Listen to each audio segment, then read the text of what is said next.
Okay, this is a touchy one. J.D. Vance dropping out of the 2028 presidential race even before it starts.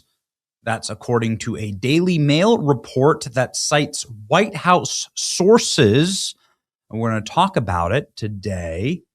Give everybody a chance to sound off in the comment section, but allow me to begin.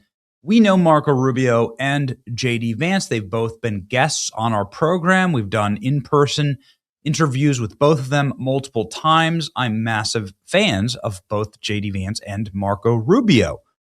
And I'm a huge fan of J.D. Vance's new role as the anti-fraud czar.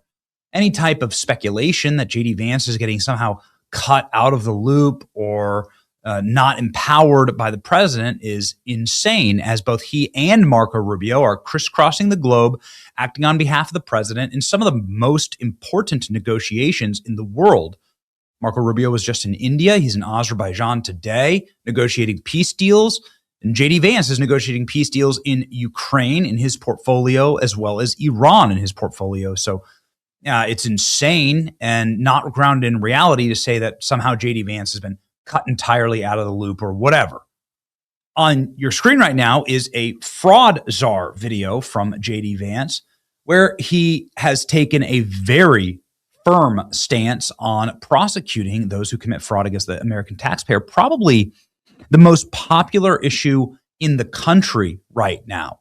That and lowering gas prices would probably be the two most popular issues in the country. And so J.D. Vance going hard in against those who commit fraud, and he's actually live at this very moment. He's live in another fraud.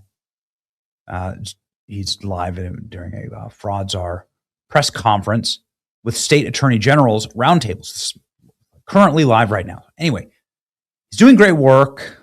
It's important work.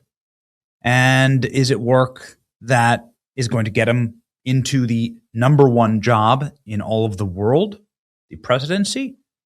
Well, this report says that Vance plans to exit the 2028 option after Tulsi Gabbard bowed out, along with a number of other J.D. Vance's allies, right? Joe Kent would be one of those.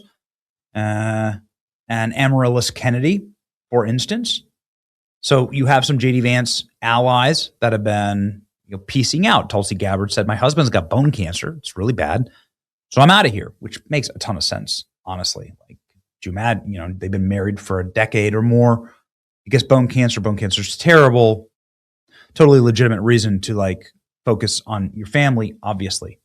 Here's the report. J.D. Vance, now the lone dove in Donald Trump's administration, meaning he's anti-war because Tulsi Gabbard bowed out, is considering abandoning his run for president, according to multiple sources of Daily Mail. Gabbard's resignation letter cited her husband's diagnosis from cancer, but there's whispers in the West Wing that say it was actually Iran. Vance's most senior non-interventionist ally is gone, and even as he expressed his sorrow for the exit of his dear friend on Friday, insiders told the Daily Mail his own future is front of mind as his rival sharpens their blades. Vance is a non-event in the West Wing, sources told the president's Daily Mail.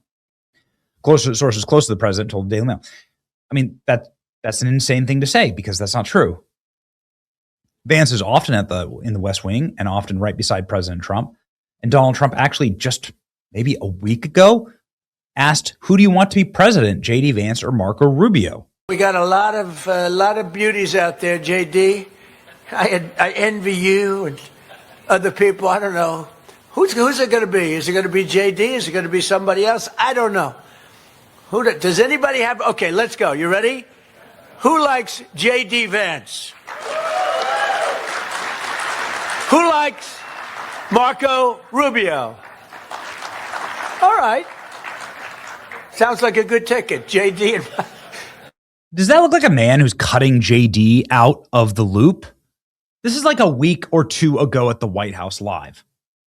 Really? Does it look? You've seen Trump pissed, right? You've seen Trump angry at people or not wanting people around. Like, does he look like this? Give me a break. So anyway, I'm going to try and knock a couple holes in this. But anyway, but you could see where the overall architecture of this is happening. because there are people who are angling to get JD out of the top spot. And that's the way that politics has always been. So they plant stories and things like that. Vance's isolation comes in a moment when Marco Rubio's stock in the West Wing has never been higher. Well, that's a matter of fact. We do polls on the show. People really have seen Marco Rubio is the most improved player for sure. Marco Rubio's been skyrocketing in popularity, and he's done an unbelievable job. There's just no doubt about it. The vice president's dovish brand of foreign policy has set him on a collision course with Trump, sources say, the rift deepening as Trump embraces wartime image leader. The president has made it very clear in recent months that he doesn't abide by the strong, silent Gary Cooper-style approach to foreign policy. He's loud, he's active. The guy prefers to speak softly and carry a big stick, but Trump speaks loudly and carries a massive cannon. Okay. Here we go. J.D. Vance reportedly opposed full-scale strikes in Iran. That's been reported out for sure. Vance privately urged Trump against authorizing full-scale strikes in Iran. He encouraged the president to authorize limited punitive strikes instead of full-scale operation, warned him that the wider war could trigger regional chaos and heavy casualties. Trump himself has acknowledged the divide, conceding that the vice president may be less enthusiastic at the start of the war, philosophically a little different on the strike. Gabbard, who like Vance viewed Trump's strike as hawkish instincts, fit the mold. I don't think she was opposed to a lot of people, but a lot of people think she was. She recognized that her job was to serve the president. Vance, unlike Gabbard, has no graceful exit offer. As Vance's non-interventionist influence faded, Rubio's expanded, with Secretary of State emerging as a dominant foreign policy in Trump's orbit.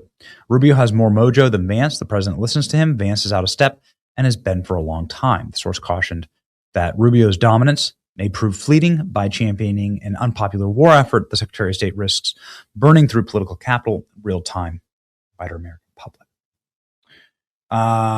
Rumors that J.D. Vance may skip 2028 circulating in the West Wing. According to the source, insiders note that may not be for him everything that's gone on inside of the last couple of years. To own everything that's gone on, the vice president is just 41. His allies floated political alternatives that could let him sit out the next cycle and reemerge later. Separate source close to the vice president told the Daily Mail sitting on the sidelines would be folly. Anybody who wants to be a viable nominee for president has a very small window, and if you don't go when the window's open, you'll likely never open again. Time can be unforgiving. 2032 run would pit Vance against a sitting incumbent, and only Jimmy Carter, George H.W. Bush, and Donald Trump have lost re-election in the last half century. A 2032 or 2036 bid for the presidency would require Vance to remain politically relevant for the next decade out of office. The source said that the task would be extremely hard when you're out of the limelight, and age-wise, he'd be young enough, but momentum-wise, there's a shinier penny on the street. So anyway, that's the story. So it's, as always, unnamed sources inside of the White House. Okay. So now I've read you the story. I've read you what they're saying. And even the story concedes that whoever's your unnamed source in the West Wing, and we know how accurate those are, could be a janitor. The guy from Vance's office says, no, that's insane. We're not dropping. We're going to be a viable nominee. And so has their official office, by the way, when we reached out about this. Hilarious how how every other week there's some type of unnamed source in the media saying they think Vance may not run for president. It's almost like they're scared of J.D. Vance running for president. J.D. Vance spokesperson denies the Daily Mail report. The story is a flimsy compilation of completely illegitimate sources who have no idea what they're talking about. The article cites a single anonymous source as the key to understanding the whole bombshell, which amounts to basically some dude's opinion. The story is made up and it is clickbait. Okay. J.D. Vance spokesperson slaps down the report. This may be a flimsy compilation of completely illegitimate sources. J.D. is focused on making sure that America is winning. J.D. Vance asked about 2028. J.D. Vance said this. I just don't think it sounds like the president of the United States to have a televised competition for who would succeed him as his apprentice. I just think that's not at all what you would expect the president to do. But that's actually really funny response. J.D. Vance has actually been on the record talking about how Donald Trump is encouraging him and Marco to run as a ticket. Things. He mentioned it probably 6 months or so ago. And I mentioned to the secretary in jest, but it feels so premature because we're still so early.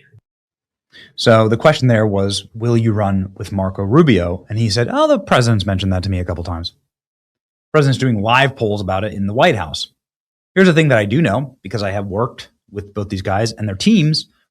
They really like each other and have like an enormous amount of respect for each other. And Marco Rubio has straight up said that I won't run against JD Vance. You know, he said that in interviews. JD Vance swore in Marco Rubio, and Marco Rubio said, I will not be running for president against a JD Vance. Things do change, frankly, in politics. So that is the nature of the sport. But do they change that much? You know, here it is. These are the odds. That's just the odds on the market, yeah. So you got, obviously, Marco Rubio. You can see here the Marco Rubio ascension. And now you have like a split between the two of them. That's something like 10 points. So what do you think? Let me know in the comment section. JD, Marco Rubio, too early to tell. Whenever I see these reports, I feel like it's important to lend as much reality to them as possible from my perspective. And I hope that you appreciate that, because I don't want you to have to experience fake news alone, right? I feel very good about our bench, but who do you think, Marco or JD? If the election were today, who would you go with? Let me know in the comment section.